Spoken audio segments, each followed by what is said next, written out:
பலம்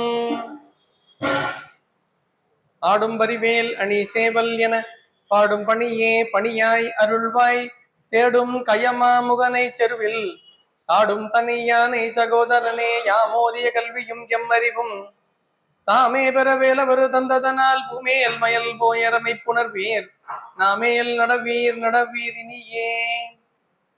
திருவடியும் தண்டையும் சிலம்பும் சிலம்போடுருவ பொறுபடி வேலும் கடம்பும் தடம்புயம் மாறி ரெண்டும் மறுபடிவான மதனங்கள் ஆறும் மலர்கண்களும் குருவடிவாய் வந்து என் உள்ளம் குளிர குதி கொண்டவே குருவடிவாய் வந்து என் உள்ளம் குளிர குதி கொண்டவே.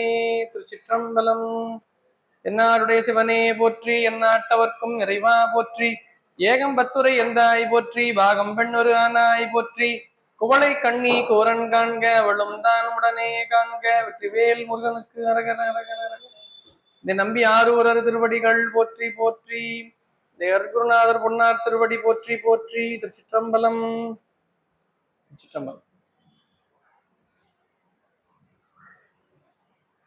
நேசம் நிறைந்த உள்ளத்தால் நீரம் நிறைந்த மணிகண்டத்து ஈசனடியார் பெருமையினை எல்லா உயிரும் தொழ எடுத்து தேசம் உய்ய திருத்தொண்ட தொகை முன்பணித்த திருவாளன் மாசமலர் மென்கடல் வணங்க வந்த பிறப்பை வணங்குவான். திருச்சிற்றம்பலம். குருவர்களும் திருவருளும் முன்னிற்க நாம் மாதந்தோறும் தொடர்ந்து சிந்தித்து வருகின்ற சுந்தரமூர்த்தி நாயனார் தேவாரம் வரலாற்று முறையிலே தொடர்ந்து இன்றைய தினமும் மேலும் ஒரு பதிகத்தை சிந்திப்பதற்கு நமக்கு குருவருள் வாய்ப்புள்ளது. இந்த அற்புதமான இந்த நிகழ்வை ஒவ்வொரு மாதமும் பல்வேறு நிகழ்வுகளுக்கு இடையே மாதம் ஒரு நாள் நம்பி ஆரூரர் தேவாரத்தை வரலாற்று முறையில் சிந்திப்பதற்கான ஒரு வாய்ப்பை மருவத்தூர் ஐயா அவர்களும் அவருடைய பெற்றோர்களும் சைவ சமய பக்தஜன சபை என்று சொல்லப்படக்கூடிய இந்த அற்புதமான சபையிலே தொடர்ந்து அந்த பணியை ஆற்றி வருகின்றார்கள். அந்த முறையிலே இன்றைய தினம் உடைய நம்பி ஆரூரர் திருக்கழுமலம் என்கின்ற தலத்தை தரிசனம் செய்து திருஞான சம்பந்த பெருமான் திரு அவதாரம் செய்த அற்புத தலம் திருக்கழுமலம் என்பதை உணர்ந்து நம்பி ஆரூரர் இந்த தலத்திற்குள் வருவதற்கு அஞ்சி அந்த தலத்தை மிதியாமல் ஊர் வெளிப்புறமாக சென்றார் என்ற வரலாற்றை பார்த்தோம். அதை கண்ட நம்முடைய சிவபெருமான் சுந்தரமூர்த்தி நாயனாருக்கு காட்சி தரும் பொருட்டு கழுமல பெருமான் உடையின் மீது உமையொரு பாகராக காட்சி தந்தார் என்பதுதான் கடந்த பதிகத்தோடு நாம் சிந்தித்தோம். அந்த முறையில அடுத்தது தலம் எந்த தலம் செல்லுகின்றார் நம்முடைய சுந்தரமூர்த்தி நாயனார் என்று பார்க்கும் பொழுது திருக்கழுமலம் என்று சொல்லப்படக்கூடிய சீர்காழிக்கு மிக அருகில் உள்ள தலம் திருக்கோலக்கா. திருக்கோலக்கா போற பதிகம் நமக்கு இல்லை, பதிகம் நமக்கு இல்லை. ஆனால் திருக்கோலக்கா போற திருக்கோலக்கா தொடர்ந்து திருப்புன்கூர் செல்லுகின்றார். திருப்புன்கூர் மயிலாடுதுறை, அங்கிருந்து மயிலாடுதுறையை தரிசிக்கின்றார். மயிலாடுதுறை சென்று அம்பர் மாகாளம் அடைந்து பின்பு திருப்புகலூர் சென்று திருப்புகலூரிலிருந்து அவருக்கு திரு ஆரூர் நினைவு வருகிறது. உடனே ஆரூர் செல்வதற்கு விழைகின்றார். ஆரூர் பெருமான் என்பது இந்த தலம் நம்முடைய சுந்தரமூர்த்தி நாயனாருக்கு ஒரு ஆன்ம தலமாக விளங்குகிறது. திரு ஆரூர் எங்கு சென்றாலும் திருவாரூர் வந்து போவார். ஞானசம்பந்த பெருமான் பார்த்தீங்கன்னா எங்க போனாலும் சீர்காழியை வந்துட்டு சீர்காழியில் இருந்துட்டு அப்புறமா தான் போவார். வேற எங்கேயாவது இருந்த போது கூட அவருக்கு என்ன நினைவு வரும்னா சீர்காழி நினைவு வந்துடும். சீர்காழியை நோக்கிய பதியம் பாடுவார். மணிவாசக பெருமான் பார்த்தா எந்த தலம் போனாலும் அவருக்கு திருப்பெருந்துறை தொடாம இங்க. அது போல அருளாளர்கள் ஒவ்வொருவரும் ஒரு ஆன்ம தலமாக ஒரு தலம், அவர்கள் ஆட்கொண்ட தலமாக ஒன்று உள்ளாங்க. திருவாரூர் நம்முடைய நம்பி ஆரூரருக்கு ஆன்ம தலமாக விளங்குகிறது. திருவாரூர் செல்லுகின்றார் நம்முடைய சுந்தரமூர்த்தி நாயனார். ஆரூருக்கு செல்ல போகும் பொழுது அங்க என்ன நடக்கிறது என்பதை சேக்கிழார் ஒரு பாடல்ல சொல்றார். ரொம்ப அருமையான பாடல். தேராரும் நெடுவீதி திருவாரூர் வாழ்வார்க்கு ஆராத காதலினால் நம் ஆரூரன் நாம் அழைக்க வாரா நின்றான் அவனை மகிழ்ந்து எதிர்கொள்வீர் என்று நீராறும் சடைமுடிமேல் நிலவணிந்தார் அருள் செய்தார். சேக்கிழார் ஒரு பாடல் சொல்றார். திருவாரூர் என்கின்ற தலம் எப்படிப்பட்ட தலம் என்றால், தேராரும் நெடுவீதி. திருவாரூர் இருக்கின்ற அந்த தெரு, அந்த வீதி நெடுக்க இருக்கு. நெடுன்னா அகலமா. ஏன் அவ்வளவு அகலமா வீதி இருக்கு அப்படின்னா, அங்க தேர் ஓடணுமா. இப்போ கூட ஒரு சில நாட்களுக்கு முன்பாக திருவாரூர்ல ஆழித்தேர் நடைபெற்றது. அந்த ஆழித்தேர் நிகழ்வு நடைபெற்று ஓரிரு நாட்களுக்குள்ளாகவே நாம் சுந்தரமூர்த்தி நாயனார் ஆரூர் செல்லுகின்ற பதிகத்தை நாம் சிந்திக்கின்றோம். குருவருள் என்றுதான் சொல்ல வேண்டும். உண்மையிலே தேராரும் நெடுவீதி திருவாரூர் வாழ்வார்க்கு ஆராத காதலின் நம் ஆரூரன் நாம் அழைக்க வாரா நின்றான். சாமி போய் கனவுல சொல்றாரு. அங்க சரியா சொல்றாரு. அங்க இருக்கிற அடியார்களுக்கெல்லாம் சுந்தரமூர்த்தி நாயனார் சுந்தரமூர்த்தி வந்திருக்கார், நம்பி ஆரூரர் வந்திருக்கார், அவரை நீங்க எல்லாம் போய் கூப்பிடணும், அவரெல்லாம் மரியாதை பண்ணி அவரை கூட்டிட்டு வாங்க தலத்துக்கு. அவர் அப்பதான் வருவார். அவரை போய் அழைக்கிறாங்க எல்லாரும். திருவாரூர் ஒரு தலத்திற்கு ஒரு அருளாளர் எழுந்தருளுகின்றார் என்றால் அவரை எதிர்கொண்டு அழைக்க வேண்டும். அவர் பாட்டு வருவார் அப்படி கிடையாது. அது குறிப்பா திருவாரூர் என்கின்ற தலம், தில்லை என்கின்ற தலம் சிவபெருமானுக்கு உரிய தலம் இல்ல முதல் தலமாக சொல்லப்படுகிறது என்றால், அடியார்களுக்குரிய தலமாக சொல்லப்படுவது திரு ஆரூர். திரு ஆரூர் அடியார்களுடைய ஆட்சி பீடமாக விளங்குகின்ற தலம் திருவாரூர். அப்ப நாம திருவாரூர் செல்ல வேண்டும் என்றாலே, திருவாரூர் செல்வதற்கு முன்பாக நாம் என்ன பண்ணோம், அடியார்கள் அங்க இருக்கிற அடியார்களுக்கு நாம் விண்ணப்பம், நாம் தலத்துக்கு வரோம், அடியார்கள்லாம் அருள் பாலிக்கணும் அப்படின்னு அடியார்கள்ட்ட விண்ணப்பம் வைக்கணும். சுந்தரமூர்த்தி நாயனார் இந்த பதிகத்தில் அப்படிதான் வைக்கிறார். நீராறும் சடைமுடி மேல் நிலவணிந்தார் அருள் செய்தார். நீங்க எல்லாம் போய் அவர் எதிர்கொண்டு அழைங்கன்னு சொல்லி அங்க இருக்கிறவங்களுக்கு சொல்றார். ஆரூர் அடியார்களுக்கு, ஆரூர் அடியார் பெருமக்கள் எல்லோரும் சென்று பூர்ண கும்பத்தோடு சகலவித மரியாதைகளோடு நம்பி ஆரூரரை எதிர்கொண்டு அழைக்கின்றார்கள். சுந்தரமூர்த்தி நாயனார் திரு ஆரூருக்கு எழுந்தருள்கின்றார். உள்ள வரார். உள்ள வரும் பொழுதே சுந்தரமூர்த்தி நாயனாருக்கு என்ன எண்ணம்னா, சாமி கிட்ட போய் சாமியை வழிபாடு செய்யறது ஒண்ணு, ஒரு வழிபாடு செய்யறோம். அதுக்கு முன்பாக இந்த திருத்தலத்திற்கு வருவதற்கு எனக்கு வாய்ப்பு இருக்கா? நாமெல்லாம் கோயிலுக்கு போனோம், கோயிலுக்கு போறோம்னா கிளம்பி போறோம் அப்படின்றது வேற, அது ஒரு பக்கம். இந்த தலத்திற்கு நாம் செல்வதற்கு நமக்கு வாய்ப்பு உள்ளதா? நம்ம நினைச்சுக்கிட்டா போனா நமக்கு அது ஒன்றும் கிடைக்காது. நம்மளாம் நினைச்சுக்கிட்டு போறோம்ட்டு ஒரு இடத்துக்கு போயிட்டு போறோம்னா அதுல ஒன்றும் எந்த அனுபவம் நமக்கு கிட்டாது. அதுல எந்த அனுபவமோ மாற்றமோ. நம்மை பெருமான் அழைக்கின்றானா அந்த தலத்திற்கு என்றால், பெருமான் அழைத்து நாம் அந்த தலத்திற்கு செல்லுகின்றோம் என்றால் நமக்கு ஏற்படுகின்ற அனைத்து அனுபவங்களும் எப்படி இருக்கும்னா, நாம் நினைத்து பார்ப்பதற்கே அரிதாக இருக்கும். எப்படி அப்படிலாம் நடந்தது, எப்படி அது அமைஞ்சது தெரியவே இல்லையே, எப்படி அமையுது, இப்படிலாம் நடக்குது. நாம இவ்வளவு திட்டமிட்டு இருந்தா கூட அந்த இடத்துக்கு போறதுக்கு அவ்வளவு வாய்ப்பு இருக்காது.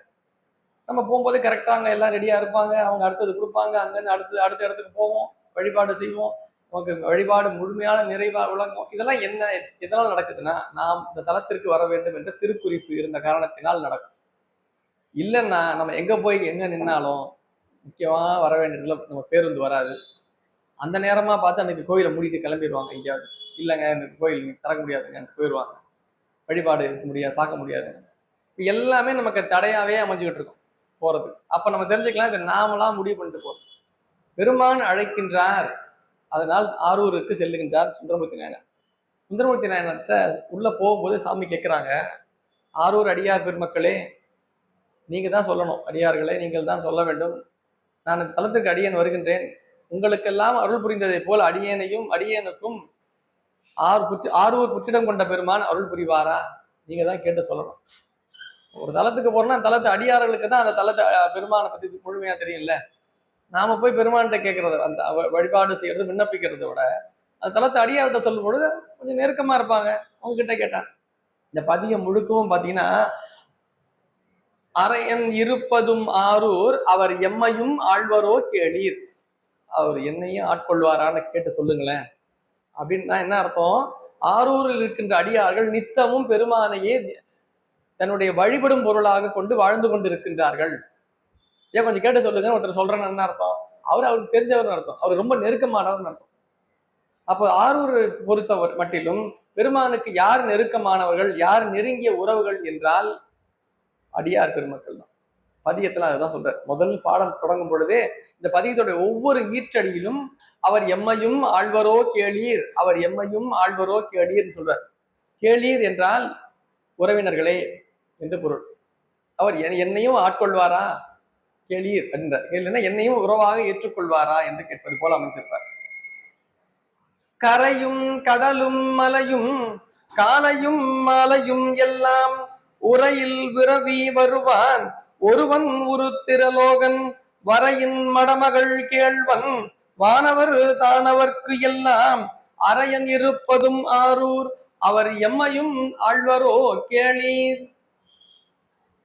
முதல்ல திருவாரூர் பதிகம் ஆரம்பிக்கிறார். இப்பதான் முதல் தர திருவாரூர் வரார். ஆரூர் என்கின்ற தலம் பஞ்சபூத தலங்களிலே மண் தலமாக சொல்லப்படுவது காஞ்சியை சொல்ற வழக்கம் உண்டு. ஆனா அதற்கும் முன்பாக திருவாரூர் தான் மண் தலம் என்று சொல்லுவார். மண்ணுக்குரிய தலமாக சொல்லப்படுவது திரு ஆரூர்.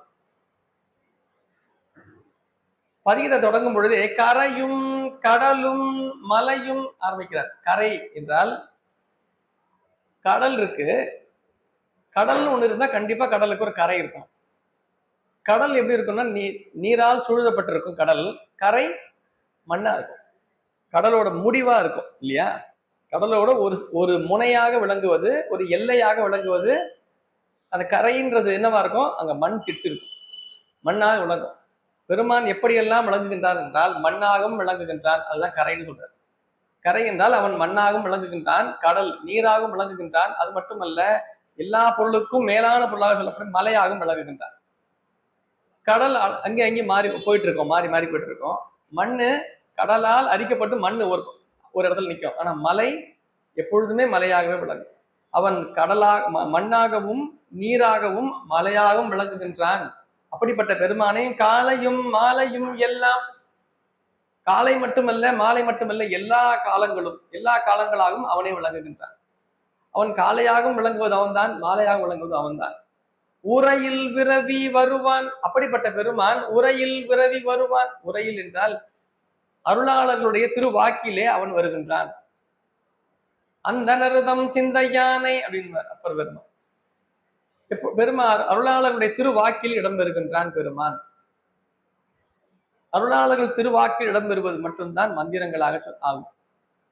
நிறைமொழி மாந்தர் ஆணையிற் கிளர்ந்த மறைமொழிதானே மந்திரம் என்று தொல்காப்பியர்.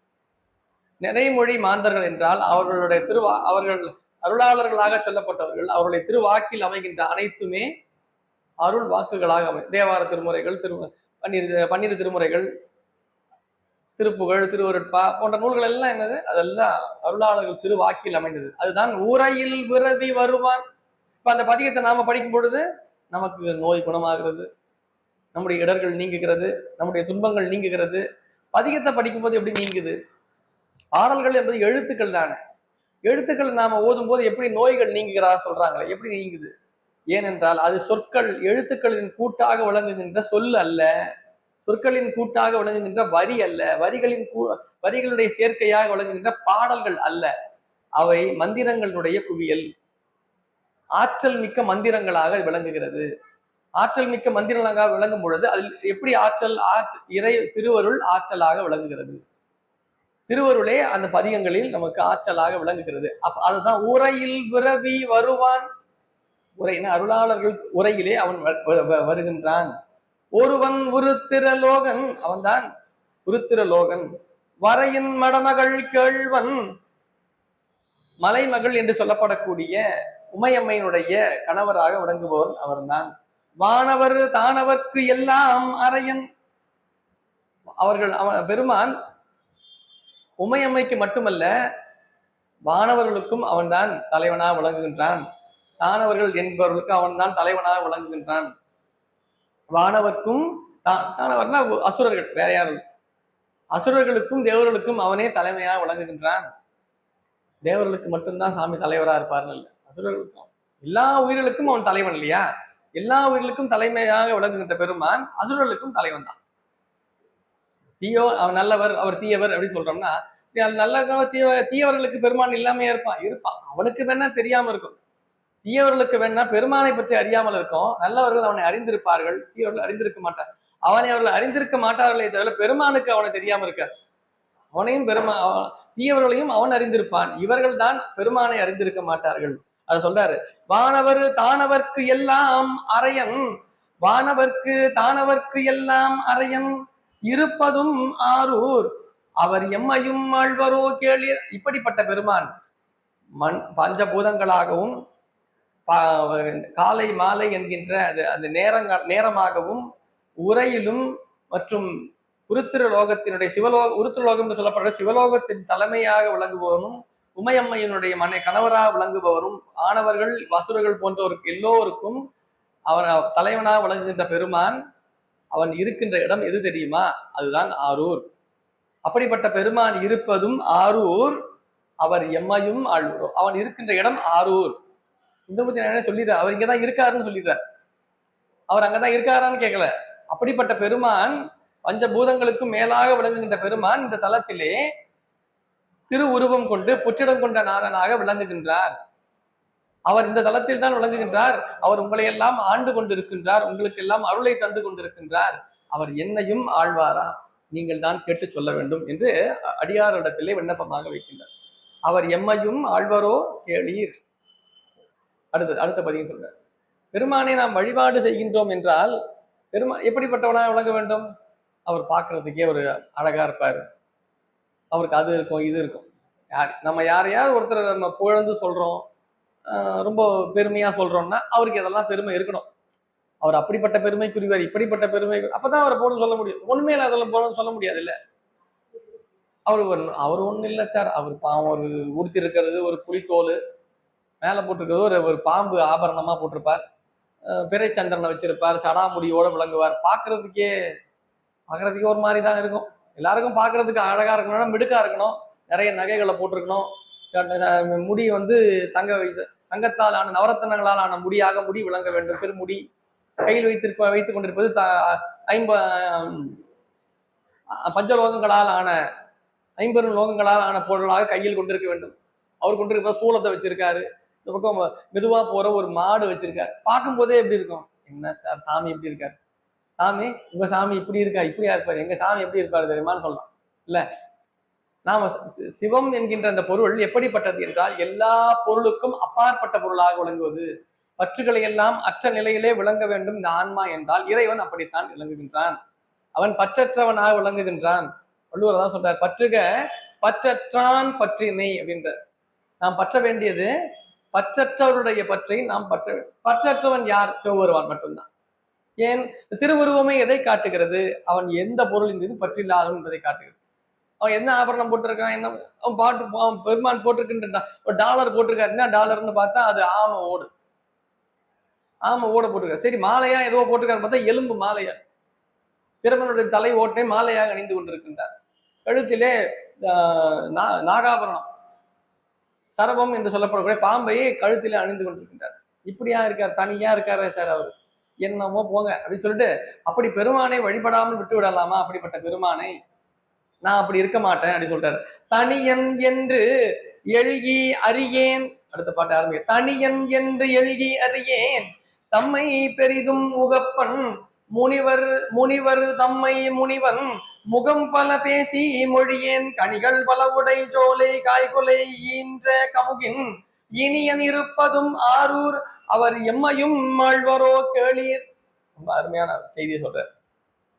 நாம் பெருமானை வழிபாடு செய்கின்றோம் என்றால் நமக்கு ஒரு உறுதி இருக்கணும். முதல்ல அவர் சொல்றாரு, இவர் சொல்றாரு, தொடர்ந்து வழிபாடு செஞ்சுட்டு இருந்தீங்களே என்ன ஆச்சு, அது இதோட ஆயிடுச்சுங்க, இது ஆயிடுச்சு, யாராவது ஏதாவது சொல்லுவாங்க, யாராவது ஏதாவது பேசுறாங்க, சொல்றதுல என்ன ஆயிடும்னா அவங்க செய்யறது நிறுத்திடுவாங்க. அவங்க ஏதாவது இவங்க சொன்னாங்க, அதை சொன்னாங்க, அவங்க அங்க போக சொன்னாங்க, இங்க மாத்தி எதையாவது செய்யறது என்ன பண்றது, தொடர்ந்து செய்யறது நிறுத்திடுவாங்க, விட்டு போயிடுவாங்க. சாமி சொல்றாங்க, தனியன் என்று எழுகி அறியேன். இங்க சாமி தனியா இருக்காருன்றதால பெருமாள் தனியா தான் இருக்காரு, அவர் இங்க அவருக்கு என்ன தனியா என்ன இருக்கு, எதுவும் கிடையாதுன்றதால நான் உங்களை விட்டு போயிருவேன்னு நினைக்காதீங்க சாமி. தனியன் என்று எல்கி அறியேன் தம்மை பெரிதும் முகப்பன். என்ன பண்ணுவானா, தம்மை பெரிதும் முகப்பன், நான் நீங்க தனியா இருக்கீங்களேன்னு பெருமானே உங்களை நான் இகழ்ந்து விட மாட்டேன், உண்மையே நான் பெரிதும் உகக்கின்றேன், எனக்கு எல்லாமே நீங்க தான் சாமி, நீங்க தான், உங்களுக்கு எதுவுமே இல்லாம நீங்க இருக்கீங்கன்றதுனால, உங்ககிட்ட எந்த பொருளும் இல்லாம இருக்கீங்க, நான் உங்களை எல்கி என்றால் நாங்கள் உங்களை ஏளனமாக கொள்ளவில்லை, நான் உண்மை திருவடியிலே தான் இருக்கின்றேன், உண்மை என்றுமே உகப்பன், உகப்பன்னா எப்பொழுதுமே எனக்கு உகந்தவன் நீ மட்டும்தான் அப்படின்னு சாமிகிட்ட சொல்றார். சொல்லிட்டு முனிவர் தம்மை முனிவன், யார் பெருமான் முனிவன் என்றார், முனிவர் அப்படின்னு இங்க யார சொல்றாரு அப்படின்னா, யார் இறைவன் இல்லை, கடவுள் இல்லை, நீ என்ன எப்ப பார்த்தாலும் கோயிலுக்கு போயிட்டு எப்ப பார்த்தாலும் கோயிலுக்கே போவாங்க, எப்பயாவது டைம் கிடைக்கும் போது ஒரு வாட்டி போனா போகணும், எப்பயாவது டைம் கிடைக்கும் போது சாமி கும்பிட்டாங்க, எப்ப பார்த்தாலும் சாமி கும்பிட்டு போங்க என்னமோ அப்படின்னு நினைக்கிறேன். இந்த மாதிரி இருக்கிற நாம என்ன பண்ணணும், இந்த மாதிரி இருக்கவங்கிட்ட போயிட்டு அப்படிலாம் இருக்கக்கூடாதுங்க, தினம் கோயிலுக்கு போயிட்டு வாங்க அப்படின்னு நாம் சொல்ற வேலையை நம்ம பண்ணக்கூடாது. நம்ம என்ன பண்ணணும், கம்முன்னு விட்டுறணும். அந்த மாதிரி இருக்கவங்கிட்ட நாம என்ன பண்ணணும், ஒன்றும் பேசிக்கூடாது. முனிவர் தம்மை என்ன சொல்றாரு, முனிவர் தம்மை முனிவன், அப்படிப்பட்டவங்க யார் பெருமானை விரும்பாதவர்களாக விளங்குகின்றார்களோ நாம் அவர்களை விரும்ப வேண்டாம், நமக்கு அவங்க வேண்டாம், அவ்வளவுதான். அவங்களை எப்படியாவது மாத்தி திருத்தி, அந்த வேலை நம்மளுது இல்லை, சாமி பார்த்துப்பாரு அந்த வேலையை. நான் அடிக்கடி எல்லாத்தையும் சொல்றது, இந்த இறைவன் இவன் தான், பெருமான் தான் முழுமுதற் பொருள், அவன் தான் வழிபடும் பொருள் என்று நன்கு உணர்ந்து தெளிந்த ஒருவருக்கு நீங்க எதுவும் சொல்ல வேண்டாம், நீ எதுவும் அவங்ககிட்ட போயிட்டு விளக்கம்லாம் சொல்லி எதுவும் பண்ண வேண்டாம். சரி, சாமி கும்பிட்றத பத்தி ஒண்ணுமே தெரியாது அவனுக்கு, அதை பத்தி சொன்னாலும் எடுத்துக்கிற அளவுல இல்லாத ஆள் ஒரு ஆள், அவங்க கிட்டயும் போய் எதுவும் சொல்ல வேண்டாம். இவர் எப்படி ஒரு தெளிவோ அவரும் ஒரு தெளிவா தான் இருக்கார், ஏன் வணங்கவே வேண்டவே வேண்டாம்னு ஒரு தெளிவா இருக்கான், அவங்ககிட்ட போய் நீங்க சொல்லுங்க. இப்ப யாருக்கு தெரியுமா மேடையில நம்ம பேசுறது, சொற்பொழிவு, வகுப்பு, திருமுறை நூல்கள், சாத்திர நூல்கள், இதெல்லாம் யாருக்குன்னா கடவுள் இருக்குன்னு வழிபாடு செய்யறவங்க கொஞ்சம் பேர் இருக்காங்க, இல்லைன்னு கொஞ்சம் பேர் சுத்திட்டு இருக்காங்க. எது பக்கம் கரெக்டுன்னு தெரியல நமக்கு, இதுவும் கரெக்டா தான் இருக்க மாதிரி தெரியுது, அதுவும் கரெக்டா தான் இருக்க மாதிரி தெரியுது, நாம எந்த பக்கம் போகணும்னு புரிய மாட்டேங்குது அப்படின்னு நம்ம இது ரெண்டுத்துக்கும் போக முடியாம நடுவுல ஒண்ணு இருக்கும் பாருங்க, எந்த பக்கம் போவோமோ தெரியும். அவங்களுக்கு தான் திருமுறைகள் அவர்களுக்கு தான் என்ன பண்ணணும், உறுதியை கற்பிக்கும், அவர்களுக்கு தான் திருமுறை நூல்கள், திருக்கோயில்கள், பூசை, வழிபாடு, இதெல்லாம் யாருக்கு என்னமோ தெரியலையேங்க, என்னமோ சொல்றாங்களேங்க, என்ன அவங்களுக்கு தான் இவ்வளவும் ஐயங்கள், சந்தேகங்கள், குழப்பங்கள், இந்த சூழல்ல இருக்கிறவங்களுக்கு தான் திருமுறைகள் பதில் சொல்லுது. அவன் எப்படிப்பட்டவன் தெரியுமா, அவனுக்கு முழுமுதற் பொருள், அதெல்லாம் யாருக்கு, இந்த தெளிவா ஒருத்தர் இருக்கா பாருங்க. ரெண்டாவது, அவன்கிட்ட நீங்க ஒன்றும் சொல்ல வேண்டாம், முனிவர் தம்மை முனிவன், பெருமானை விரும்பாதவர்களாக விளங்குபவர்களுக்கு நாம் அவர்களை விரும்ப வேண்டாம், அவளை ஓரமா விட்டுணும், அவ்வளவு. நாம் அவங்க கிட்ட போகக்கூடாது. சிவனடியார் அல்லாதவர்களிடத்தில் நாம் உறவு கொள்ள வேண்டாம், அவ்வளவுதான். இதுதான் சைவம் சொல்ற இடம். அவர்கள் சிவனடியார் இல்லை ஐயப்பனா நாம அவங்ககிட்ட விரோதம் பாராட்ட சொல்லல, நல்லா கவனிக்கணும். அவரிடத்துல விரோதம் பாராட்ட, அவரோட உறவு வேண்டாம் நமக்கு. ஏன்னா அப்படிப்பட்டவரோடு நாம் உறவாக விளங்கும் பொழுது நாளாக என்ன ஆகும்னா நமக்கு அப்படியே இருந்துடலாமான்னு தோணும். அந்த மாதிரி இருக்கவங்க கூட நாம சிவனடியார் அல்லாதவர்கள் இல்லத்தில் உணவருந்தல் தவறுன்னு சொல்லுது. அடியாருடைய இலக்கணங்கள் புற இலக்கணங்களாக சொல்லப்படுகிற 10ல திருநீர் அணிய வேண்டும், கண்டிகை அணிய வேண்டும், இதெல்லாம் சொல்லிட்டே வராங்க.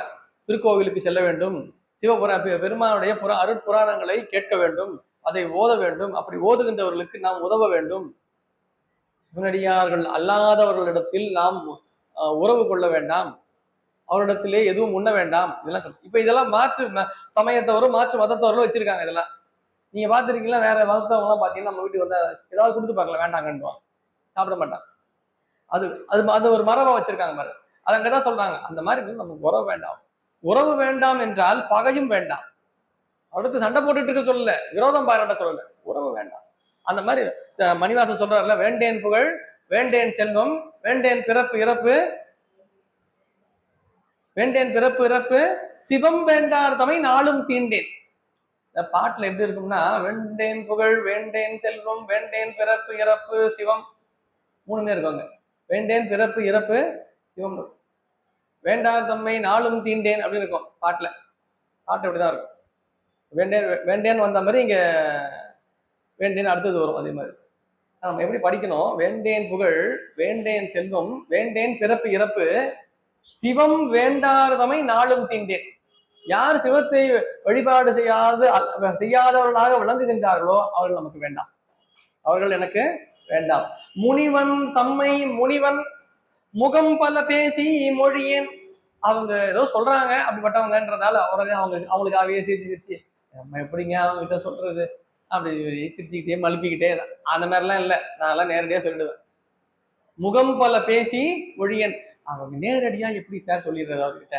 அவரு தான் அவ்வளவு சொல்றாருல்ல, அவர்கிட்ட நேரா சொல்ல முடியாது. பின்னாடி மூஞ்சி பின்னாடி சொல்லிட்டு இருக்கிறதா? நேரா சொல்ல வேண்டியதானே? சொல்றேன், நான் நேராவே சொல்லிடுவேன்ற.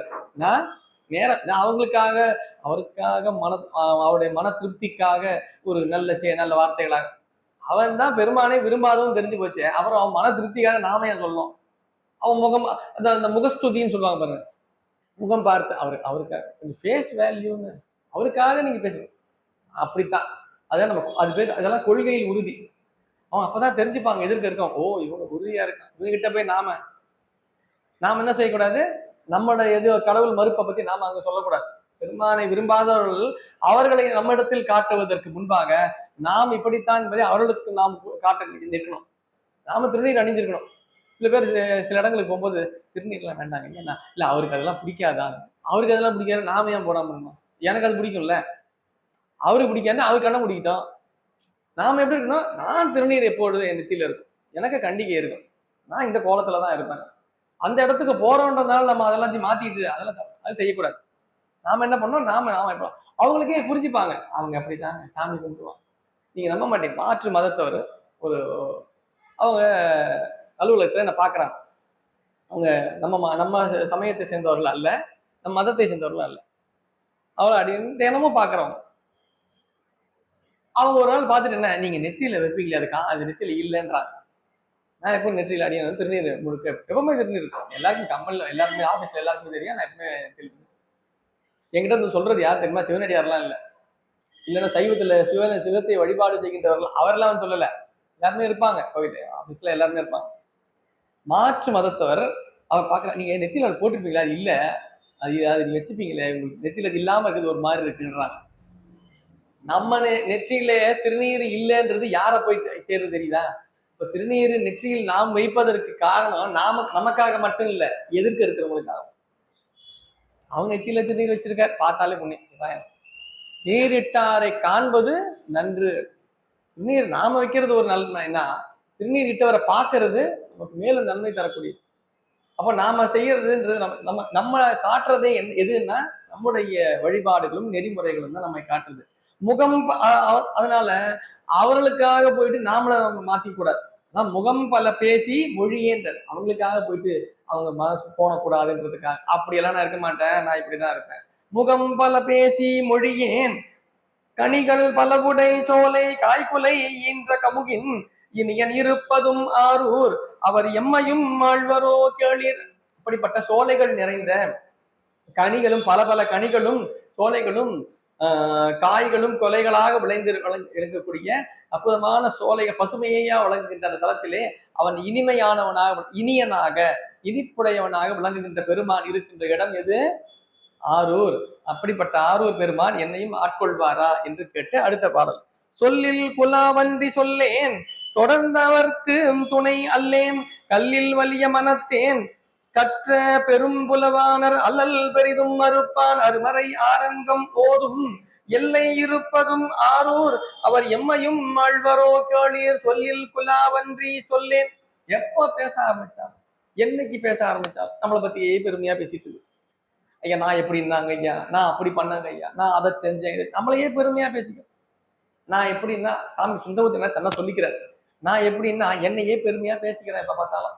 அப்படின்னா என்ன அர்த்தம்னா, அடியார் திருக்கூட்டத்தில் விளங்கும் பொழுது நம்மை நாம் எப்பொழுதுமே பெருமையானவர்களாக புகழுடையவர்களாகவே எப்பொழுதுமே பதிவு செய்யக்கூடாது. அப்படி இப்படின்னு நாம பதிவு செய்யக்கூடாது. நாம் எப்பொழுதுமே அடியார்களுக்கு அடியவர் தான். நாம் சமய நெறிகளை பின்பற்றுகின்ற அடியார்களுக்கு அடியார்கள், அவ்வளவுதான். நாமும் பல சிவனடியார்கள், நாமும் ஒருவர். இந்த நிலையில தான் எப்பொழுதுமே இருக்கும். நம்ம எப்பொழுதுமே தாழ்ந்த நிலையில் வைத்துதான் எண்ண வேண்டும்.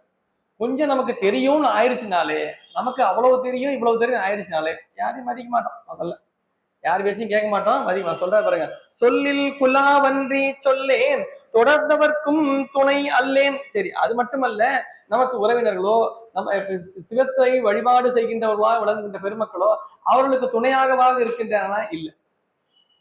தொடர்ந்தவர்க்கும் துணை அல்லேன் கல்லில் வலிய மனத்தே. நான் எப்படி இருக்கேன்னா, யார் உண்மை தொடர்கின்றார்களோ அவர்களுக்கும் துணையாக இல்லை.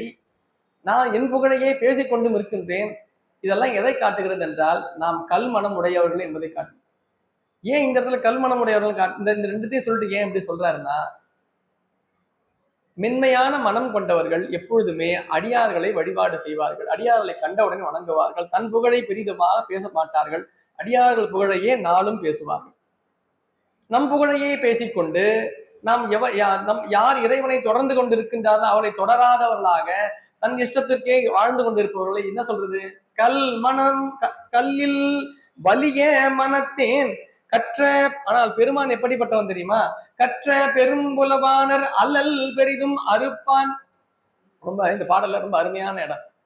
கற்ற பெரும்புலவானர் அல்லல் பெரிதும் அறுப்பான் அப்படின்னு போட்டு இந்த பாட்டுக்கெல்லாம் உரை எழுதுறவங்க எல்லாருமே எப்படி எழுதியிருக்காங்க அப்படின்னா, பொதுவா எழுதுறோம், கற்ற பெரும்புலவானர் அல்லல் அறுக்கும் அல்லல் பெரிதும் அறுப்பான்.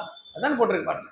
நிறைய படிச்ச பெரும் புலவர்கள், படித்த பெரும் புலவர்கள் அவர்களுடைய துன்பத்தை பெருமான் பெரிய நிலையிலே அறுத்தான், அவருடைய அல்லலை பெரிதும் அவன் இல்லாமல் செய்தான். இதான் உரையா எழுதுறாங்க. படித்த பெரும் புலவருடைய துன்பத்தை பெரிய மிக மிக உயரிய துன்பங்களை எல்லாவற்றையும் அவன் அறுத்தான் அப்படின்னு எழுதினான். அது என்ன, படிச்சவங்களுக்கு துன்பம் வருது, அந்த துன்பத்தை பெருமான் அறுத்தான்றத ஒரு ஒரு பெருமைக்குரிய செய்தியா சொல்லலாமா அந்த இடத்துல அப்படின்னு யோசிச்சு பார்த்தா, பொருள் அப்படி எடுத்தா நல்லா இருக்காதுங்க. எப்படி பொருள் எடுக்கணும்னு பாருங்க. கற்ற பெரும் புலவானர் அல்லல் பெரிதும் அறுப்பான் அப்படின்னா என்ன பொருள்னா, பெரும் புலவானர் நூல்களை எல்லாம் கற்று தேர்ந்த அன்பர் பெருமக்கள் அவர்களுக்கு அவர்கள் எப்படிப்பட்டவர்களா அவர் விளங்குவார்கள் என்றால், அவர்கள் அல்லல்களை பெருமான் அறுப்பான். எப்படி தெரியுமா? கற்றனா அல்லலை அறுக்கின்ற அளவில் கற்றவர்கள் அவர்கள் அல்லல்களை. அப்ப நாம கற்க வேண்டுவது என்பது எது என்றால், அல்லல் அறுப்பதற்கான கல்வியாக அது விளங்க வேண்டும். கற்றல் என்பது எப்படி விளங்க வேண்டும்? நம்முடைய துன்பத்தை நீக்க வேண்டும். வள்ளல் பெருமான் கேட்கிறாரு, இவர் என்னப்பா, இவர் ரொம்ப படிச்சவருங்க ஐயா, இவர் ரொம்ப படிச்சவர், ரொம்ப நிறைய கல்விகளை எல்லாம் கற்று மிகப்பெரிய அளவில் விளங்கு போவார். இவர் ஒண்ணுமே படிக்காதவர், சுத்தமா படிக்காது. இவர் எவ்வளவு காலம் இருப்பாரு? கொஞ்சம் காலம் இருப்பாரு, இவர் இறந்து போயிரு. அவரு கொஞ்சம் காலம். என்ன நீங்க படிச்சவனும் செத்து போயிடுவான்றீங்க, படிக்காதவனும் இறந்து போயிடுவான்றீங்க, அப்புறம் எதுக்கு இவர் படிக்கிறாரு? அவன மாதிரி இருந்துட்டு போயிடலாம்ல. வள்ளல் பெருமான் கேட்கிறாரு, நீங்க படிச்சவன்னு சொல்றீங்களா, இருக்க போறீங்க, நீங்களும் கிளம்ப போறேன்றீங்க. அவன் படிக்காதவன்ற அவனும் இறக்கதான் போறான். அப்ப உங்க கல்வி உங்களை இருப்பதற்கு துணை செய்யவில்லை. என்ன கல்வி? வள்ளல் பெருமான் கேட்கிறார். கல்வி எப்படி இருக்க வேண்டும் என்றால், நம்மை சாகாத நிலைக்கு கொண்டு செல்ல வேண்டும். சாகா கல்வி என்று வள்ளல் பெருமான் பேசுறார். அதான் நாம் கற்க வேண்டுவது எதை செய்ய வேண்டும்? நமக்கு துன்பங்களிலேயே மிகப்பெரிய துன்பமாக விளங்குகின்ற நம்மை இறப்பு என்பதற்கு அப்பால் செல்ல துணை செய்ய வேண்டும். அதுதான் கல்விக்கான முறை. இங்க சுந்தரமூர்த்தி அதுதான் சொல்றாரு. எப்படி நம்முடைய துன்பத்தை நீக்குவதனான நிலையிலே நம்முடைய கற்றல் அமைய வேண்டும். நான் அதை படிச்சேங்க, இதை படிச்சேங்க, எதை படிச்சீங்கனாலும் சரிங்க, எவ்வளவு படிச்சுட்டு போறீங்களே, உங்க துன்பம் குறைஞ்சுதா? துன்பம் குறையிலையே, அப்ப எதுக்கு படிச்சீங்க? இவ்வளவு படிக்கிறோம்னா என்ன அர்த்தம்? துன்பம் குறையணும். பெரும் புலவானல் அல்லல் பெரிதும் அறுப்பான். எப்படி? கற்ற. எதை கற்றால் துன்பம் அரும், எதை கற்றால் நம்முடைய அல்லல் அரும் என்பதை உணர்ந்து கற்க வேண்டும். ஏதோ கொடுத்தாரு, அது எதுங்க படிச்சீங்க? அவர் கொடுத்தாரு, சும்மா வாங்கி படிச்சு வச்சு கண்டதை படிச்சுட்டு கூடாது. நம்ம கையில கிடைக்கிற புக்கெல்லாம் வாங்கி படிச்சுக்கிட்டே இருக்கிறதுக்காக கிடையாது. எல்லாவற்றையும் கற்று, அது ஒரு பழமொழி வேற, களவும் கற்று மரன்னு சொல்லி எல்லாத்தையும் படிக்கணுங்க. எது எது தேவையில்லாதெல்லாம் படிப்பாங்க. ஞானசம்பந்தம் இதுக்காகவே ஒரு பாட்டு வச்சிருக்காரு. இதுக்காகவே நீங்க 11 பாடல்ல 10வது பாட்டு இதுக்காக வச்சிருக்காரு. அவன் பேச்ச கேட்கவே கேட்காது. ஒரு 2 பேரை சொல்லிட்டே வருவார். சமணர் சாக்கியர்கள் சொல்லுவார், அவர்கள் நூல்கள் எல்லாம் படிக்காத, அவர்கள் சொல்றதெல்லாம் கேட்டுக்கிட்டு இருக்காது. முட்டை சொல் கேளேன், அவருடைய கருத்துக்களை ஏற்காதீர்கள். ஏன் இதை சொல்லணும்? ஒரு பாட்டுல 11 பாட்டுல சாமியை பத்தி சொல்லிட்டு போலாம்ல. நீங்க எல்லா ஞானசம்பந்தர் பாடல்லையும் பாத்தீங்கன்னா சமணர்களையும் சாக்கியர்களையும் நீங்க அவருடைய உரையை கொள்ளாதீர்கள், உரையை கொள்ள வேண்டாம் சொல்றாருல்ல. ஏன் சொல்றாருன்னா, நாம் நல்ல விஷயங்களை கற்பது எந்த அளவிற்கு முக்கியமோ அதே அளவிற்கு முக்கியம் தேவையில்லாததை கற்காமல் இருப்பது. தேவையில்லாத சம்பந்தமே இல்லாது. இன்னைக்கு நிறைய துன்பங்களுக்கான காரணமே என்னன்னா, எல்லாரும் நினைச்சிட்டு இருக்காங்க மொபைல் போன் வந்ததால்தான் துன்பம் வந்துருச்சு. இல்ல, அது யாராவது தொடர்பு கொள்வதற்கு பயன்படுகின்ற வழி அது சரி. போனே வராது. அவனா திறந்துட்டு எடுத்துட்டு இருக்கான், பார்த்துட்டு இருக்கான். மெசேஜ் வந்திருக்கா, இப்ப மெசேஜ் வரலனாலும் பரவாயில்ல, ஏதோ ஒன்று எடுத்துட்டு அவன் தள்ளிக்கிட்டே இருக்கான், பார்த்துக்கிட்டே இருக்கான். எதுக்கு பாக்குறோம்? சும்மா 4 விஷயம் தெரிஞ்சுக்கணும். எதுக்கு தெரிஞ்சுக்க போறோம்? கொஞ்சம் நிம்மதியா இருப்போமே. கொஞ்ச நேரம் கொஞ்சம் நிம்மதியா எதையும் கேட்காம எதையும் பார்க்காம கண்ணை மூடி கொஞ்சம் ஏதாவது புத்தகத்துல பாடல, ஏதாவது பதியங்களை படிக்கிறது, இல்ல சிந்தனையை ஏதாவது சிந்திக்கிறதுக்கு நேரமே இல்லை. மொபைல நோண்டிக்கிட்டே இருக்கு. அதுல வேற ஏகப்பட்டது வந்துருச்சு. நீ இது பாக்குறதுக்கு கொஞ்ச நேரம் வச்சிருக்கேன், அது பாக்குறதுக்கு கொஞ்ச நேரம் வச்சிருக்கேன், அது பாக்குறதுக்கு எல்லாம் கொஞ்சம் நேரம். அப்படின்னா என்ன அர்த்தம்? நாம நம்மை கொஞ்சம் ஒரு சிறிய அளவு நேரம் கூட பொறுமையாகவும் நம்மை தியானத்திலும் கொள்வதற்கு நாம் தயாராக இல்லை. எதையாவது ஒண்ணு பண்ணிட்டே இருக்கு. அதை பாக்குறேன், இதை பாக்குறேன். தேவையில்லாத பார்க்கவே வேண்டாம். இங்க அதான் சொல்றாரு. என்ன சொல்றாரு பாருங்க. தொடர்ந்தவர்க்கும் துணையல்லேன் கல்லில் வலிய மனத்தேன் கற்ற பெரும்புலவானல் அல்லல் பெரிதும் அறுப்பான். அப்ப நாம் கற்க வேண்டியது நாம் அல்லலை அறுக்கின்ற வகையில் அமைய வேண்டுவதை கற்க வேண்டும். நாம் நம்முடைய துன்பங்களை நீக்குவதற்கு அப்பர் சொல்லுவார், கற்றவர் உண்ணும் கனியே போற்றி. கற்றவர் உண்ணும் கனியேன்னா யார் ஒருவர் கற்றவர்கள், பெரிதும் படித்தவர்கள், அவர்களுக்கு பெருமான் கனியாக விளங்குகின்றான். படித்தவங்க மட்டும்தான் சாமி கனியா இருப்பார். படிக்காதவங்க எல்லாம் காயா இருப்பாரா? அதான கேள்வி. படித்தவர்களுக்கு கனியாக விளங்குகின்றார், படிக்காதவர்களுக்கு அவன் காயாக. அப்படி கிடையாது பொருள். கற்றவர்கள் உண்ணும் கனி அவன் என்றால் பொருள் என்ன? அவர்கள் கனியை உண்ண கற்றவர்கள். அவர்கள் கனியை உண்ண கற்றவர்கள். நாம் கனியை கண்டு கொண்டிருக்கின்றோம், கனியை கேட்டுக்கொண்டிருக்கின்றோம், கனியை பற்றி பேசிக் கொண்டிருக்கின்றோம். கேட்டுக்கொண்டும் பார்த்து கொண்டும் பேசிக்கொண்டும் இருக்கின்றோமே தவிர கனியை நாம் உண்டோமா? நமக்கு நேரம் இல்லைல்ல, நமக்கு டைம் இல்லைங்க ஐயா. அவ்வளவு நேரம் நமக்கு படிச்சோமா முடிச்சோமா கிளம்பணுமா இருக்கணும் இல்லையா? அதை உண்ணுகின்ற அளவிலே உண்ணுதல் தானே அனுபவம். மாம்பழம் எப்படி இருக்கும்? மாம்பழம் மஞ்சளா இருக்கும். மாம்பழம் எப்படி இருக்கும்? மாம்பழம் ரவுண்டா இருக்கும். மாம்பழம் எப்படி இருக்கும்? மாம்பழம் தித்திப்பா இருக்கும், இனிப்பா இருக்கும். சரி, இவ்வளவு ஆச்சு, இவ்வளவுதையும் கேட்டாச்சு, இவ்வளவு மாம்பழத்தை அங்க அரிஞ்சாச்சு. அரிஞ்ச உடனே வாசனை வந்துருச்சு, முடிஞ்சு போச்சா? அருமையா இருந்ததுங்க மாம்பழம், போயிடலாமா கம்முன்னு? இல்ல, இவ்வளவும் செய்தி தான், இவ்வளவும் தீரி தான். இது எப்போ அனுபவத்துக்கு வரும்? வாய் எடுத்து போட்டான். அது எப்படி இருந்ததுனாங்க ஐயா சொல்ல முடியுமா? தித்திப்பா இருந்ததுன்னு சொல்லலாம், அவ்வளவுதான். அவருக்கு எப்படி தித்திப்பு இருக்குன்னு தெரியும்? அவர் தித்திப்பே சாப்பிடாதவர், அவருக்கு என்னன்னு தெரியும்? அவருக்கு இனிப்புனா என்னன்னே தெரியாதவர்னு வச்சுங்களேன். மாம்பழம் இனிப்பா இருந்ததுன்னா அவருக்கு எதாவது புரியுமா? மஞ்சள்லாம் என்னன்னே தெரியாது, மஞ்சளா இருந்ததுங்க என்னன்னு தெரியும் அவருக்கு? அவருக்கு எந்த ஊருக்காரரா இருந்தா எப்படி தெரியுது? அனுபவம் என்பது இன்னொருவருக்கு நம்மால் எடுத்து உரைக்க முடியாதது. அது உண்ணும் அளவில் தான் தெரியும், இல்லையா? நாம் உள்குவதில்லை. நாம் என்ன பண்ணிட்டு இருக்கோம்? படிச்சுட்டு. அதுதான் சொல்றாரு, கற்ற அப்படின்னு. கற்ற ரொம்ப முக்கியம். கற்ற பெரும் புலவானல் அல்லல் பெரிதும் அறுப்பான். யார் ஒருவர் அல்லலை அறுக்க கற்கின்றார்களோ, யார் அல்லலை அறுக்க கற்பார்கள் என்றால் பெரும் புலவான. அதுதான் கற்றவர்கள் உண்ணும் கனியினர். கற்றவர் விழுங்கும் கற்பக கனியை கரையிலா கருணை மாக்கடலைன்னு திருவிசைப்பா ஆசிரியர் பேசுறது அதுதான். அப்போ எது தெரியுது? நாம் கற்க வேண்டுவது எதை என்றால், எது நம் துன்பத்தை நீக்குமோ அதை கற்க வேண்டும். அது மட்டுமல்ல, அதுதான் நமக்கு வேதங்களும் அதைத்தான் சொல்லுகிறது, 6 அங்கங்களும் அதைத்தான் சொல்லுகிறது. அது சொல்லிட்டு அல்லல் பெரிதும் அறுப்பான் அருமறை ஆரங்கம் ஓதும் எல்லை. அருமறை 4 மறைகளுக்கும் அருமறைன்னு சொன்னது என்னன்னா, அரிய மறைகள் அரிய நிலையை பற்றி பேசும். அதான் அருமை, அருமைன்னு சொல்லுவோம் இல்லையா? அருமையான மறையும் 6 அங்கமும் ஓதுகின்ற எல்லை. எல்லை என்றால் இதற்கு மேல் கிடையாது. வேதமும் வேதத்தின் அங்கங்களும் யாரை ஓதுகிறது? அவனைத்தான் ஓதுகிறது. அவன் தான் வேதத்திற்கும் அந்த அங்கத்திற்கும், வேதம் 6 அங்கத்திற்கும் அப்பால் விளங்குகின்ற பெருமான் அவன் தான். அதான் திரு அருமறை ஆரங்கம் ஓதும் எல்லை. எல்லை என்றால் அவன் தான் நிறைவு. வேதங்களுக்கும் 6 அங்கங்களுக்கும் நிறைவாக விளங்குவோன் அவன்தான். அப்படிப்பட்டவன் இருக்கின்ற இடம்தான் ஆரூர்.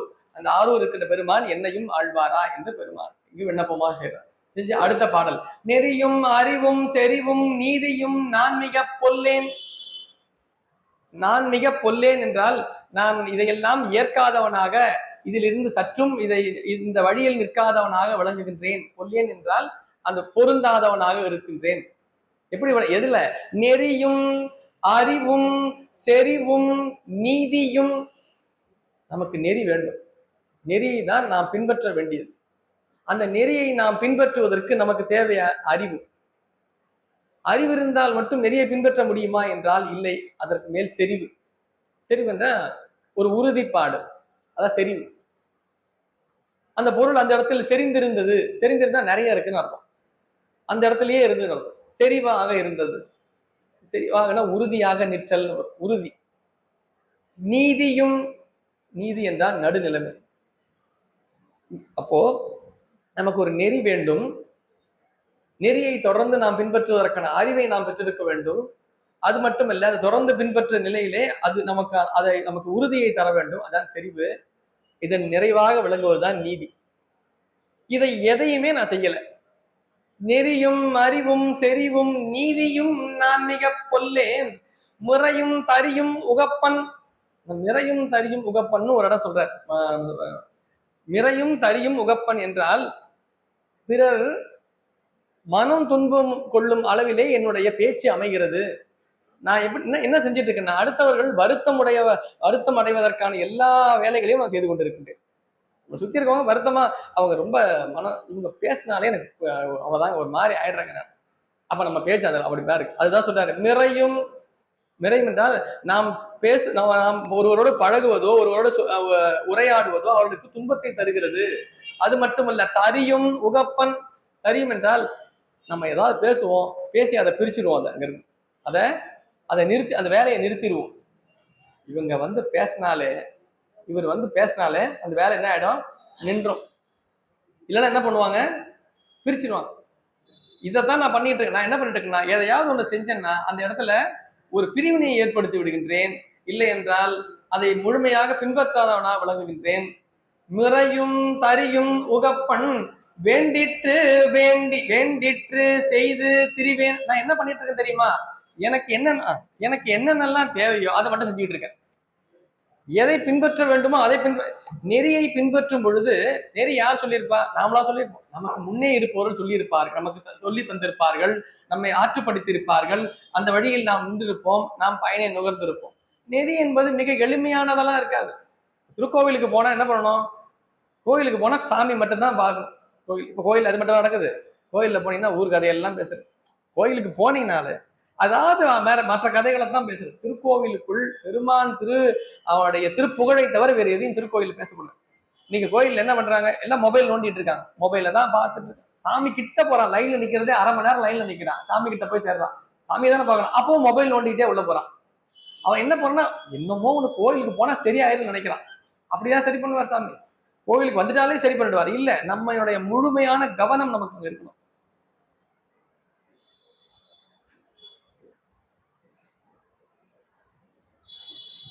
நம்முடைய கவனம் இல்லை என்றால் வழிபாடு நமக்கு சிறக்கும். அதான் நெறி. இப்ப நெறியை பின்பற்றுதல் என்பது நாம எளிமையாலாம் இருக்காது, கடினமா தான் இருக்கு. பள்ளிக்கூடத்துக்கு போற பையனுக்கும் அதே வயது பள்ளிக்கூடத்துக்கே போகாத பையனும் எப்படி இருப்பான்? போகாத பையன் சந்தோஷமா தான் இருப்பான், ஜாலியா சுத்திட்டு தான். நமக்கு மட்டும் ஏன் இந்த மாசம் டெஸ்ட் வைக்கிறாங்க, 6 மாசத்துக்கு ஒரு டெஸ்ட் வைக்கிறாங்க, வருஷத்துக்கு ஒரு டெஸ்ட் வைக்கிறாங்க? அதே மாதிரிதான் அந்த பையனும் இருக்கான். அவனுக்கு ஒண்ணும் வைக்க மாட்டாங்களே. அவன் சும்மா ஸ்கூலுக்கு வந்து போயிட்டு இருக்காங்க. ஸ்கூலுக்கு சும்மா வந்து போயிட்டு அவனுக்கு டெஸ்ட் வைக்க மாட்டாங்க. டெஸ்ட் யாருக்கு வைப்பாங்க? படிக்கிறவங்க தானே வைப்பாங்க. அதுதான் நெறி. நெறியில் நிற்பவர்கள் என்ன பண்ணுவாங்க? அடுத்தடுத்த வகுப்பிற்கு செல்வார்கள், அறிவிலே மேம்படுவார்கள், அறிவில் மேம்பட்டு அவர்கள் பக்குவத்திலே மேம்படுவார்கள், அடுத்த நிலைக்கு செல்வார்கள். வாழ்விலே எதை பெற வேண்டுமோ அதை பெறுவார்கள். அதே பள்ளிக்கூடத்துக்கு பல காலம் சும்மா வந்துட்டு இருக்க பையன் நம்ம எப்படி இருப்பான்? ஒண்ணும் பண்ண மாட்டான். நெறி என்பது நமக்கு வேண்டியதாக, நமக்கு ரொம்ப ஈஸியா, நாம் நிறைய பேர் நினைச்சிட்டு இருக்காங்க நெறினா நமக்கு எது ஈஸியா இருக்கோ அதை செய்வாங்க. நமக்கு ஈஸியா இருக்கிறது செய்யறது பேர் நெறி கிடையாது. நமக்கு எப்படி எல்லாம் வாய்ப்பு கிடைக்குதோ அதை மட்டும் நம்ம செய்வோம். அதுக்கு பேர் நெறி கிடையாது. அதுக்கு பேர் என்ன தெரியுமா? சுந்தரமூர்த்தி சொல்றாரு பாருங்க, வேண்டிற்று செய்து திரிவன் அப்படின்னு சொல்றாரு பாருங்க. 4வது வரி போட்டாரா? இது அவங்கள தான் சொல்றாரு. நமக்கு வேண்டியதே செஞ்சுட்டு இருப்பாங்க. யார் சொல்லுவாங்களா இதை செய்யுங்க, அதை செய்ய மாட்டாங்க. நெறி என்பது அருளாளர்களால் அருளி செய்யப்பட்டு இப்படித்தான் பின்பற்ற வேண்டும் என்று சொல்லப்பட்டிருக்கோம். அப்படியெல்லாம் செய்ய முடியாதுங்க. நமக்கு நம்ம இஷ்டத்துக்கு தான் செய்ய முடியும். நமக்கு நம்ம இஷ்டத்துக்கு செய்ய முடியும். அதுக்கு பேர் நெறி கிடையாது. அது அவங்களா செஞ்சுக்கிறது. அப்படி சொல்லி அப்படி தானா செஞ்சுக்கிறவங்களை பத்தி என்ன சொல்றாரு பாருங்க, வேண்டிற்று செய்து திரிவன். திரிவன்னா என்ன? நல்ல ரொம்ப நல்லா அருமையா ஒரு பாட்டு அவர் இஷ்டத்துக்கு செஞ்சு பாருங்க சொல்றாரா? இல்ல, அவன் இஷ்டத்துக்கு செஞ்சுட்டு அவன் தெரிஞ்சுட்டு தான் இருப்பான். எப்படி சொல்றாரு பாருங்க. திரிவன்னா என்ன பொருள்? அது தவறான ஒன்று அப்படின்னு சொல்ல வர்றாரு. திரிவன்னா முழுமைப்பட மாட்டார்கள், அவர்களுக்கு தெரிந்ததையே அவர் செய்து கொண்டே இருக்கின்றார்கள் என்றால் அதனால அவருக்கு என்ன ஆகும்? சும்மா தெரிஞ்சுக்கிட்டே இருப்பாங்க. இங்க அங்கே எல்லாம் தெரியறதா இருக்கும். நாம் நெறியில் நிற்றல் வேறு, திரிவது வேறு. நாம ஒரு இடத்துக்கு போறோம்னா அது நாளும் அதை தொடர்ந்து செய்ய வேண்டும். இப்படித்தான் ஏன் செய்ய வேண்டும்? நமக்கு பெரியோர்கள் வகுத்திருக்கின்றார்கள். எனக்கு நமக்கு முன்னே வாழ்ந்தவர்கள் இப்படி சொல்லியிருக்கின்றார்கள். அதை தொடர்ந்து நாம் அந்த வழியிலே செய்து கொண்டிருக்கின்றோம். அதான் நெறி. கொஞ்சம் கஷ்டமாச்சே, கஷ்டப்பட்டு தான் செய்யணும். அது அப்படியே அப்படியே எளிமையா இருக்காது. எளிமையா இருக்காதுன்னா அது நெறியா இருக்காது. நெறி என்பது கடினமாகத்தான் பின்பற்றதான் என்ன ஆகும்? பள்ளிக்கூடத்துக்கு போய் புக்கை வச்சு பாடலை பதியம் பள்ளிக்கூட பாடத்தை படிக்கிறோம். அந்த ஒரு 8 வரியில இருக்கு, இல்ல 10 வரியில இருக்கு, மனப்பாடம் பண்ணணும். கஷ்டமா தான் இருக்கும். மனப்பாடம் பண்றது எளிமையாவும் இருக்கும், கஷ்டமா தான் இருக்கும். ஒரு 4 வாட்டி 5 வாட்டி 10 வாட்டி 20 வாட்டி படிச்சா தானே நமக்கு அது ரொம்ப கஷ்டமா இருக்கு சார். படிக்கிறது கஷ்டமா தான் இருக்கும். நல்லா படிச்சு நல்ல தேர்வுல நன்முறையில தேர்வு எழுதி மதிப்பெண்கள் நல்ல முறையில பெறும் பொழுது அதே ஆசிரியர் பாராட்டு தெரிவிக்கிறார்ல, அந்த ஆசிரியர் கூப்பிட்டு நல்ல மார்க் வாங்கியிருக்கீங்கன்னு பாராட்டும் பொழுது அது யாருக்கு வரப்போகுது? அந்த கடினத்தை உணர்ந்து யார் ஒரு அதை கற்றார்களோ அவருக்கு தான் அந்த பாராட்டு வரும். நாம் எங்க கடினமான ஒரு சூழலை எதிர்கொள்ளுகின்றோமோ அங்குதான் நாம் அடுத்த நிலைக்கு செல்லுகின்றோம் என்ற பொருள். அதனால நமக்கு வேண்டியதெல்லாம் செஞ்சுக்கிட்டு இருக்கிறது அர்த்தம் கிடையாதுங்க. வேண்டிற்று செய்து திரிவன் பிறையும் மரவும் புனலும் பிறங்கிய செஞ்சடை வைத்த இறைவன். அப்படி ஆரூரில் விளங்குகின்ற பெரும் இப்படி எல்லாம் சொல்லிட்டு தன்னை பத்தி சொல்லிடுறார். தன்னை இகழ்ந்து சொல்லிக் கொண்டிருக்கின்றார். ஒவ்வொரு செய்தி பாடல்களை சொல்லிட்டே வராரு. ஆனால் நான் வணங்குகின்ற ஆரூரில் இருக்கின்ற பெருமான் என்ன செய்யறான் தெரியுமா? அவன் பிறையை அணிந்து கொண்டிருக்கின்றான், அரவத்தை அணிந்து கொண்டிருக்கின்றான், புனலை சூடி கொண்டிருக்கின்றான், சடை, இதெல்லாம் எங்க வச்சிருக்கான்? எல்லாத்தையும் சடையில வச்சிருக்கான். இதெல்லாம் எதுக்கா? எல்லாம் அவனிடத்திலே தஞ்சம் புகுந்தது. எல்லாம் அவனிடத்திலே தஞ்சம், எல்லாவற்றையும் அவன் சிரத்திலே வைத்திருக்கின்றான். இப்படிப்பட்ட இறைவன் இருக்கின்ற இடம் ஆரூர். அந்த ஆரூர் பெருமான் உங்களை எல்லாம் ஆண்டு கொண்டிருக்கின்றார். யார்? ஆரூர் அடியார் பெருமக்களை உச்சிடம் கொண்ட நாதர் ஆண்டு கொண்டிருக்கின்றார். அவர் எம்மையும் ஆழ்வரோ. எம்மையும் ஆழ்வரோ என்றால் என்ன பொருள்? அவர் என்னையும் ஆண்டு கொள்வாரா என்றால் ஆரூரில் இருக்கின்ற அடியார் பெருமக்களை பெருமான் ஏற்கனவே ஆண்டு கொண்டான் என்று பொருள். அதான பொருள். எம்மையும் ஆழ்வரோ அப்படின்னு கேட்கிறாருன்னு அர்த்தம். இவ்வளெல்லாம் ஏற்கனவே ஆண்டுட்டாரு, நீங்க எல்லாம் அவருடைய ஆளுகைக்குள் தான் இருக்கின்றீர்கள். திருவாரூர் பிறந்தார்கள் எல்லாருக்கும் அடியேன். திருவாரூர் பிறந்தார்கள் எல்லாருக்கும் அடியேன்னு சுந்தரமூர்த்தி வேற எந்த தளத்தையும் சொல்ல, ஆரூர் மட்டும் தான் சொன்னார். ஆரூர் இருக்கின்ற பெருமக்கள் எல்லோரையுமே பெருமான் ஆண்டு கொண்டான். இப்ப நாம அந்த தளத்துக்கு போகும்போது நம்மையும் பெருமான் ஆண்டு கொள்வாரா? ஆரூர் அடியார்களை பார்த்து கேட்போம் இல்லையா? அப்படிதான் கேட்கிறாரு. எல்லா இடங்களிலும் விரவி விளங்குகின்ற இறைவன் ஆரூரிலே சிறப்பாக காட்சி அளிக்கின்றான். அப்படிப்பட்ட பெருமான் என்னையும் ஆண்டு கொள்வாரா? நீதியில் ஒன்றும் வழுவேன், நிற்கண்டகம் செய்து வாழ்வேன், வேதியர் தம்மை வெகுளேன், வெகுண்டவர்க்கும் துணை ஆகேன், சோதியில் சோதி எம்மானை சுண்ணவெண் நீர் அணிந்திட்ட ஆதி இருப்பதும் ஆரூர், அவர் எம்மையும் வாழ்வரோ கேளீர், நீதியில் ஒன்றும் வழுவேன். முதல்ல சொன்னாரு நீதியிலிருந்து நான் நெறியே பின்பற்றல, நீதியும் இல்ல, பொருத்தம் இல்லாம தான் இருக்கேன்னு சொன்னார். அடுத்த பாடல்ல சொல்றாரு, பெருமானே நான் எப்படி இருந்தாலும் உண்மை வழிபடுவதிலிருந்து என்றும் நான் தவறுவதில்லை. நீதியில் ஒன்றும் வழுவேன். நான் வழுவுதல் என்றால் அதில் நீங்கி செல்லுதல். நான் எதையும் முறையாக செய்யாத மாதிரி தான் இருப்பேன். ஆனா நான் உன்னை விட்டு எங்கேயும் போக மாட்டேன். எப்பொழுதுமே உன்னுடைய திருவடியிலே விளங்குவேன். நிற்கண்டகம் செய்து வாழ்வேன். நிற்கண்ட எப்பொழுதும் அவனை நினைந்து கொண்டிருப்பதையே என்னுடைய சிந்தையிலே கொள்வேன். வேதியர் தம்மை வெகுளேன். பொதுவா என்ன போட்டுறாங்கன்னா, வேதியர் அப்படின்ற சொல்லுக்கு அந்தணர்கள். அந்தணர்களை நான் கோபம் கொள்ளாமல் இருப்பேன் அவர்கள் மீது. அந்தணர்கள் மேல ஏன் கோபம் கொள்ளணும்? முதல்ல அது நமக்கு கேள்வி. வேதியர் தம்மை வெகுளேன். வேதியர்கள் என்றால் யார்? வேதித்தலை செய்பவர்கள், மாறுதலை செய்பவர்கள். நமக்காக மாறுதலை செய்வார் ஒருத்தர் இருப்பார், நமக்காக வழிபாடு செய்வர்களாக விளங்குவார் ஒருவர், வேதியர்கள்னு சொல்லுவாங்க. அவங்க நம்ம செய்யலன்னு வச்சுங்களேன், அதுக்காக அவங்களை போய் நம்ம குறை சொல்லக்கூடாது. நமக்கு ஒன்றை செய்ய வேண்டிய ஒருவர் செய்ய முடியாத சூழல் இருக்கின்றார் என்றால் அதனால் நம்ம மேல கோபம் கொள்ளக்கூடாது. அவர்களுக்கு அந்த நாம் செய்வதற்கான வாய்ப்பை நமக்கு ஏற்படுத்தவில்லை, அவ்வளவுதான். அவர் ஏன் உங்களுக்கு செய்யவே இல்லாத உடனே கேட்போம்ல, எப்பவுமே செஞ்சுக்கிட்டு இருப்பார். அவருக்கு எதனாலும் வேண்டியதை செய்வார், செய்ய முடியாம போயிருச்சு, உடனே நீங்க எப்பவுமே செய்வீங்களே ஏன் செய்யாம விட்டீங்க அப்படின்னு கோவப்படக்கூடாது.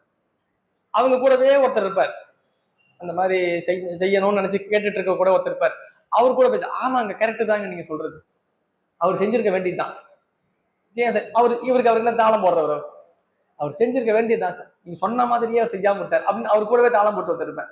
இவர் சொல்றாரு, முதல்ல அந்த மாதிரி சொல்றதும் தவறு, அந்த மாதிரி சொல்றவங்களுக்கு துணை போறதும் தவறு.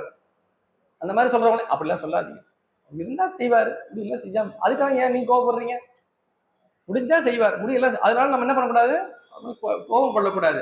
வேதியர் தம்மை வெகுளேன் வெகுண்டவர்க்கும் துணை ஆனேன் ஆகேன். அந்த மாதிரி யார் நான் அவர்கள் மேல் கோபமும் கொள்ள மாட்டேன், வேதியர் மேலும் கோபம் கொள்ள மாட்டேன். அது மட்டுமல்ல, அப்படி யாராவது அவர்கள் மீது கோபம் கொள்ளுகிறார்கள் அவர்களுக்கும் நான் துணை போக மாட்டேன். ரெண்டுமே தப்பு. நாம் கோபம் கொள்வதும் தவறு, கோபம் கொள்வதற்கு துணை போவதும் தவறு. கேட்டுதான் சார் அவர் ஒருத்தர் கோபப்படுறாருன்றதால அது கோபத்துக்கு நீங்க நியாயம் கற்பிக்கூடாது. அதுக்கு துணையும் ஆகேன். அவன் எப்படி விளங்குகின்றான்? பெருமானை பத்தி சொல்ல வர, பெருமானை பத்தி சொல்ல வர்றதுக்கு முன்னாடி என்ன சொல்றாரு, நாம் யாரும் எந்த ஒருவர் மீதும் தனிப்பட்டவர் மீதும் நாம் கோபம் கொள்ளக்கூடாது, அப்படி யார் மீது கோபம் கொள்வதற்கும் துணை செல்லவும் கூடாது என்பதை சொல்ல வருவதற்கு அந்த செய்தியை சொல்லிட்டு அடுத்தது சொல்ற, சோதியில் சோதி எம்மானை. இந்த பாட்டுல ரொம்ப முக்கியமான இடம் தான், சோதியில் சோதி எம்மானை. பெருமான் எப்படி விளங்குகின்றான்? திருக்கோவிலே விளங்குகின்றான், அங்கிங்கனாதபடி எல்லா இடங்களிலும் விளங்குகின்றான் பெருமான், திருக்கோயிலே சிறப்பாக விளங்குகின்றான் பெருமான். சரி, அவ்வளவுதான் இருக்காரா? இல்ல, எல்லாவற்றுக்கும் மேலாக ஒரு இடத்துல முக்கியமா விளங்குறார். எங்க? சோதியுள் சோதி. அவன் சோதியுள் சோதியாக விளங்குகின்றான். அது எப்படி சோதியுள் சோதி? சோதி என்பது இங்க யாரை குறிக்கிறது? சோதின்னு இன்னொருத்தர் சொல்ற, அது யார சொல்றதுன்னு பார்க்கணும். இறைவனுக்கும் உயிருக்கும் என்ன வேறுபாடு என்றால் ஒரு வேறுபாடு இல்லை. தாய்மானவர் சொல்றார், என்று நீ அன்று நான். உயிரும் அருவப்பொருள் தான், இறைவனும் அருவப்பொருள் தான். உயிரையும் யாரும் படைக்கவில்லை, இறைவனையும் யாரும் படைக்கவில்லை. பதியினை போல் பசுபாசம் அனாதி என்று திருமந்திரம் சொல்லுது.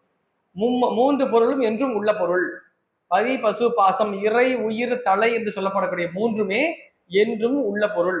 என்று இறைவன் இருக்கின்றான அந்த காலம் தொட்டு உயிர்களும் இருக்கின்றன. எந்த உயிர்கள் வந்ததுன்னு தெரியல, அப்ப இறைவனை என்னை வந்தாலும் தெரியும்.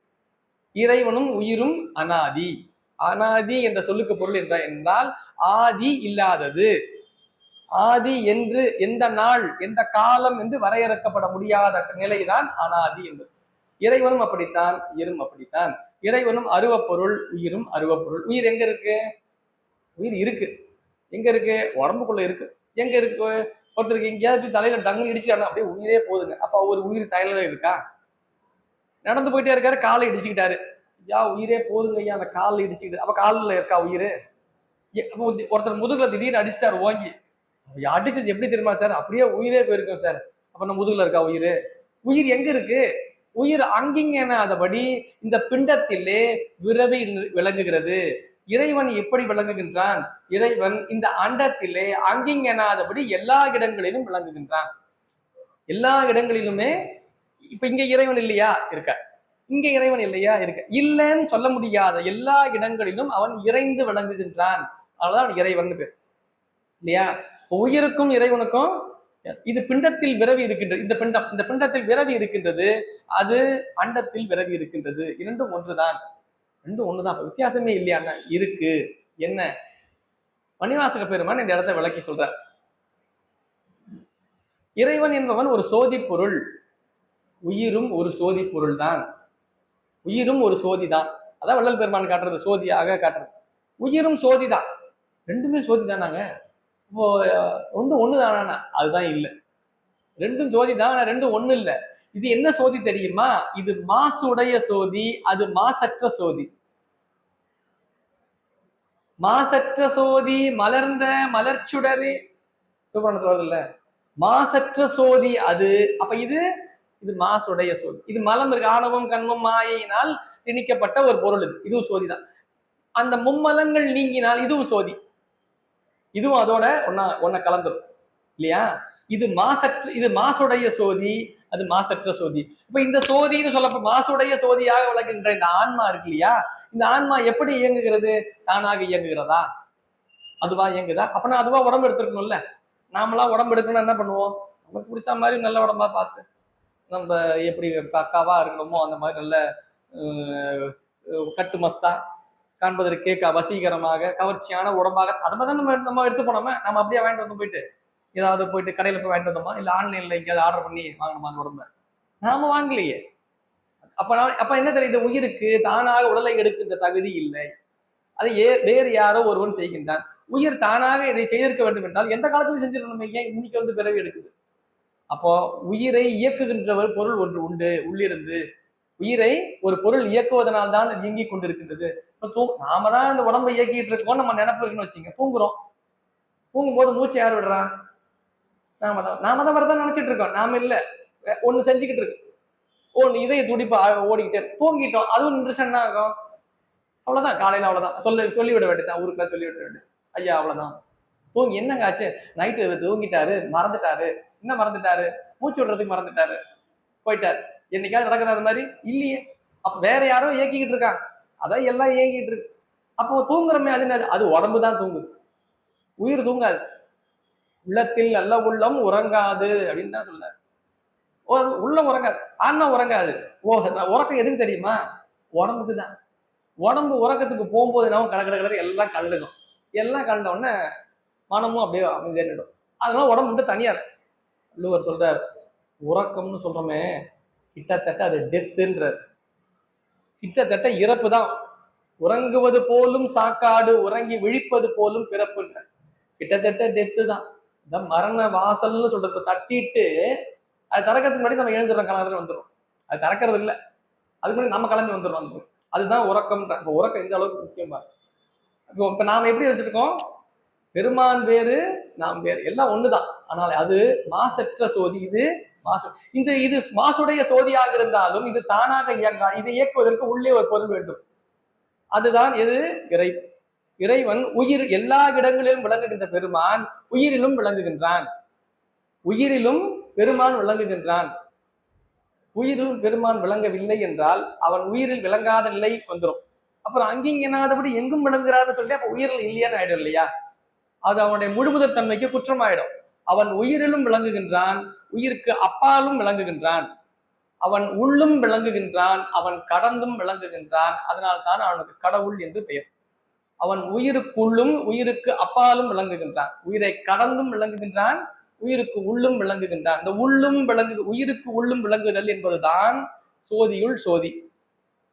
சோதியாகிய ஆன்மாவில் உள் அவன் சோதியாக விளங்குகின்றான். சோதியுள் சோதி எம்மானை சுண்ண வெந்நீர் அணிந்திட்ட ஆதி. அப்படிப்பட்ட பெருமான் வெந்நீர் அணிந்திருக்கின்றான். சுண்ண வெந்நீர் என்பது நாம் எதை குறிக்கிறது? நான் ஆரம்பத்திலே சொல்லியிருக்கேன். வெந்நீர் என்பது நாம் நினைப்பது போல இந்த வெந்நீர் இல்லை. ஊழி காலத்திலே எல்லா உலகங்கள் முழுக்கவும் அடங்கி எல்லாம் அடங்கி போச்சு, எல்லா உயிர்களும் எல்லாம் அழிஞ்சிருச்சு. அப்ப என்ன ஆகும்? எல்லாம் சாம்பல். எல்லாம் சாம்பலாகும் பொழுது பெருமான் ஒருவன் மட்டுமே ஊழி கூத்தை நிகழ்த்துவான். அப்பொழுது எல்லாம் எப்படி இருக்கும்? அவன் வெந்நீர் அணிந்திருப்பான். எல்லாம் வெண்மையா, எல்லாம் சாம்பலா போயிருச்சானா? கோயில் சுடுகாடு பொல்புலித்தோல் நல்லாடைன்னு சொல்றாருல. கோயில் சுடுகாடுன்னா மொத்தம் ஊரே, அதுதான் ஆட்டம். இவன் என்ன நினைச்சிட்டு இந்த சுடுகாட்டுல சிவபெருமான், இந்த சுடுகாடு இல்ல, இந்த சுடுகாடு நம்ம ஊருக்கு வெளியில இருக்க சுடுகாட்டுல சிவபெருமான் இருக்காரு. அவர் சுடுகாடுன்னு சொன்னது இதை கிடையாது. திருமுறைகள் பேசுகின்ற இடுகா சுடுகாடுன்றதெல்லாம் பிணங்களை எரிக்கின்ற சுடுகாடு இல்ல. நிறைவு, ஊழி நிறைவிலே பெருமான் ஊழி கூத்து நிகழ்த்துவான். அப்பொழுது பேய் கணங்கள் அவனுக்கு உடனாக ஆடும். பேய்கள் மட்டும்தான் ஊழி காலத்திலையும் இருக்கும், எல்லா உயிர்களும் எல்லாம் அடங்கிடும். அதனாலதான் அம்மையார் அந்த காலத்தில் பெருமானோடு விளங்க வேண்டும் என்பதற்காகத்தான் அம்மையார் பேய் வடிவம் கேட்டு பெற்றார்கள் காரைக்கால் அம்மையார். ஏன்னா பேய் அந்த காலத்திலும் இருக்கும், மற்ற எல்லா உயிர்களும் அடங்கிடும் இந்த நேரத்தில். அப்படிப்பட்ட பெருமான் வெந்நீர் அணிந்திருக்கின்ற பெருமான் அவன்தான் ஆதி. வெந்நீர் என்பது நிறைவை குறிக்கிறது. எந்த பொருள் நிறைவை செய்கிறதோ அதுதான் ஆதியையும் செய்யும், அதுதான் தொடக்கத்தையும் செய்யும். அதனாலதான் வெந்நீருன்னு சொல்லிட்டு அவனே ஆதியாக விளங்குகின்றான். சொன்ன வெந்நீர் அணிந்திட்ட ஆதி அப்படிப்பட்ட பெருமான் இருக்கின்ற இடம் திரு ஆரூர், அவன் எம்மையும் ஆழ்வார்களா என்று கேட்டு சொல்லுங்கள் சொல்லிட்டு அடுத்தது, அறுத்தம் பெரிதும் உகப்பன் அளவலை ஏன் அளந்தார்கள் ஒருத்தருக்கு உதவியேன் அல்லேன் உற்றவர்க்கும் துணை அல்லேன் பொருத்தம் மேல் ஒன்றும் இலாதேன் புற்றெடுத்து இட்டு புற்று எடுத்து இட்டு இடங்கொண்ட அறுத்தன் இருப்பதும் ஆரூர், அவன் எம்மையும் ஆழ்வரோ கேளீர் அறுத்தம் பெரிதும் உகப்பன். நான் என்ன பண்ணுவேன்னா, எப்பொழுதுமே எல்லா பொருள்களையுமே பெரிதாக நினைந்து கொண்டிருப்பேன். அந்த பொருள் இருந்தா தாங்க அதை செய்ய முடியும், அது இருந்தா தாங்க செய்ய முடியும், எனக்கு அது இல்லைன்னா இருக்கவே முடியாதுங்க சொல்றேன்ல. நம்ம அதோடவா வந்தவங்க இல்ல. நான் இப்ப என்ன ஆயிடுச்சு, அது இல்லைன்னா என்னால் இருக்க முடியாது, என்னால அது இருந்தா தான் இருக்கவே முடியும். இங்க வந்ததே எதுக்காக, வினைகளை நீக்கி பிறவியை இனி இன்னொரு பிறவி இல்லாத நிலைக்கு நாம் செல்ல வேண்டும் என்பதற்காக தான் இந்த பிறவியை நமக்கு சாமி கொடுக்கிறார். அதை மறந்தாச்சு.